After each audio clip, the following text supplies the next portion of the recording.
Tenemos que enfrentar la mera verdad respecto de nuestra moralidad.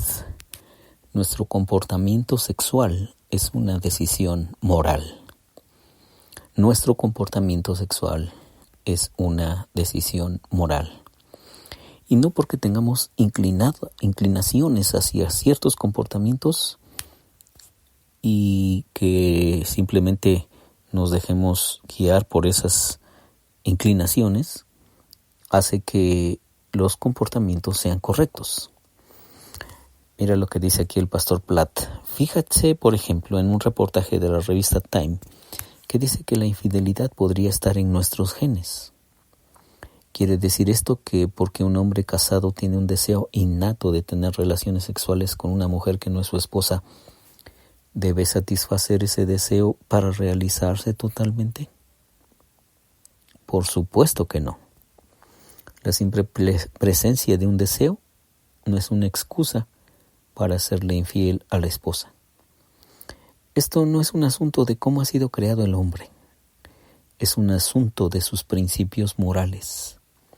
Su tendencia hacia cierto comportamiento no justifica dicho comportamiento. Así es él, entre comillas, ¿verdad? Así es él, así soy yo. Eso no significa así es como debería actuar. El adulterio no es inevitable, es inmoral. El adulterio no es inevitable, es inmoral. Esto se aplica, agrega el pastor Platt, a todos los comportamientos sexuales que se apartan del diseño de Dios. Cada uno de nosotros tiene un corazón que tiende hacia el pecado sexual.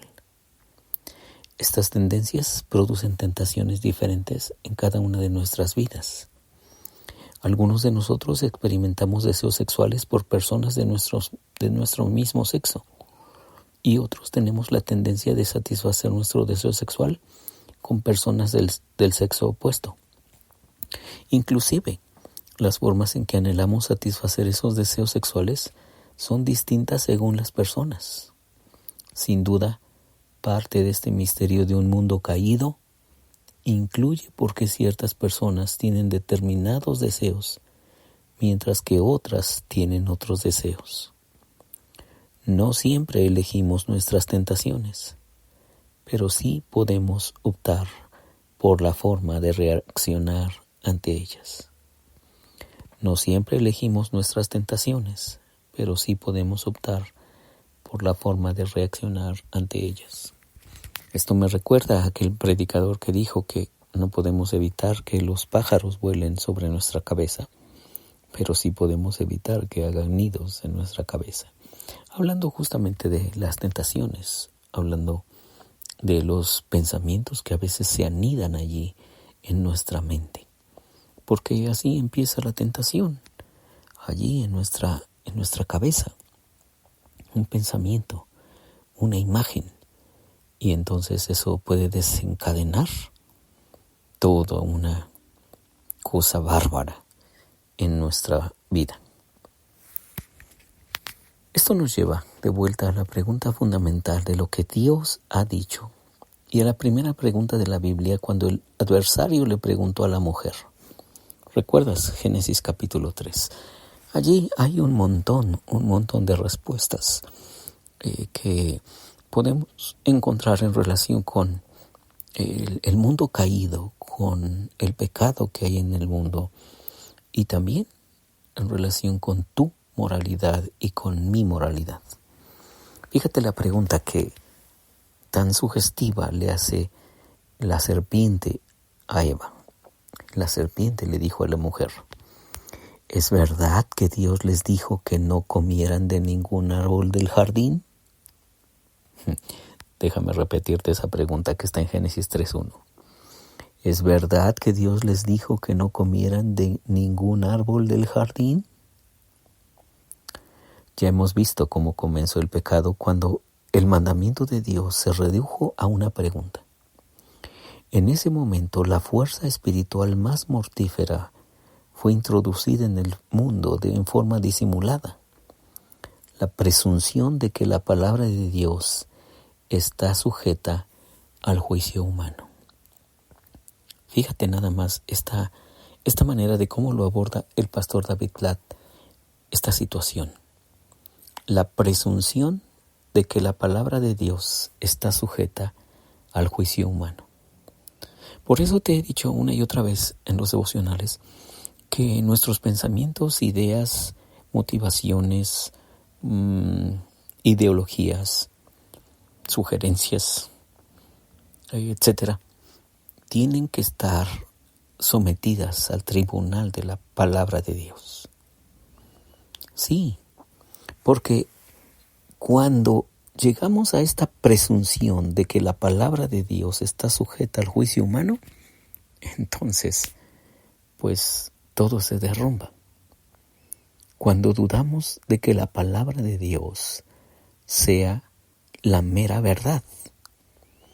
Una vez más, cuando tenemos esa presunción de que la palabra de Dios está sujeta al juicio humano. Esta fuerza espiritual no solamente está viva y activa en nuestra cultura, sino que también trata de debilitar paulatinamente a la Iglesia. La actividad homosexual es solamente un ejemplo de la inmoralidad sexual. Vayamos un poco más profundo aquí y con honestidad formulemos la pregunta. ¿Qué es lo que Dios dice en su palabra sobre esto? Y esto es súper claro. El diseño del matrimonio en Génesis 2 es suficiente para establecer el modelo de la unión sexual entre un hombre y una mujer. Sin embargo, no mucho después, en Génesis capítulo 19, también leemos acerca de la actividad homosexual como la causa principal del juicio que Dios hizo sobre las ciudades de Sodoma y Gomorra. Algunos afirman que Sodoma y Gomorra fueron destruidas por otras razones, tales como la falta de cuidado de los pobres, lo cual también es cierto. No obstante, en el Nuevo Testamento, cuando Judas considera Génesis 19, no es esto lo que él señala. En cambio, cuando se refiere a lo que llevó al juicio de Dios, dice, estaban llenas de inmoralidad y de toda clase de perversión sexual. Esas ciudades fueron destruidas con fuego y sirven como advertencia del fuego eterno del juicio de Dios. Eso lo puedes leer en Judas 1:7. Cuando Dios establece su ley entre la gente del Antiguo Testamento, como hemos visto, su mandamiento es: no te acostarás con un hombre como quien se acuesta con una mujer. Eso es una abominación. Es lo que dice Levítico 18:22. Y una vez más te invito a que abras tu Biblia. No me creas. No porque yo lo diga es la verdad. No.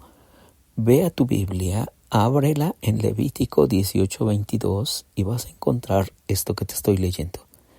No te acostarás con un hombre como quien se acuesta con una mujer. Eso es una abominación.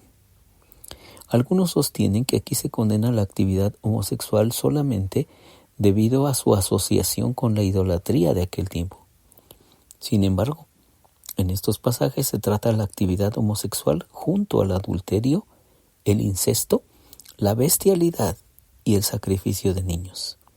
Por cierto, que ninguna de estas cosas son permisibles y también deben evitarse en el contexto de la idolatría. Así que, por más curvas y recovecos que le tratemos de buscar a la interpretación de la palabra de Dios, aquí está el tribunal llamada la santa palabra de Dios, la voluntad de Dios, buena, agradable y perfecta. Está explícitamente clara. Dios dejó sus leyes no para someternos al tribunal de las mentes humanas. No, Dios dejó sus leyes para que los humanos sometamos nuestros pensamientos a su palabra y nuestros comportamientos a su santa voluntad. Querramos o no, Este mundo es de Dios. Tú y yo somos de Dios. El mundo entero le pertenece. Del Señor es la tierra y su plenitud. El mundo y los que en él habitan, dice el Salmo 24. Y por lo tanto, como es de Él, como somos de Él pone las leyes que tú y yo necesitamos seguir. Soy Víctor Hugo Juárez y espero que este devocional sea de mucha bendición para ti. Dios te bendiga.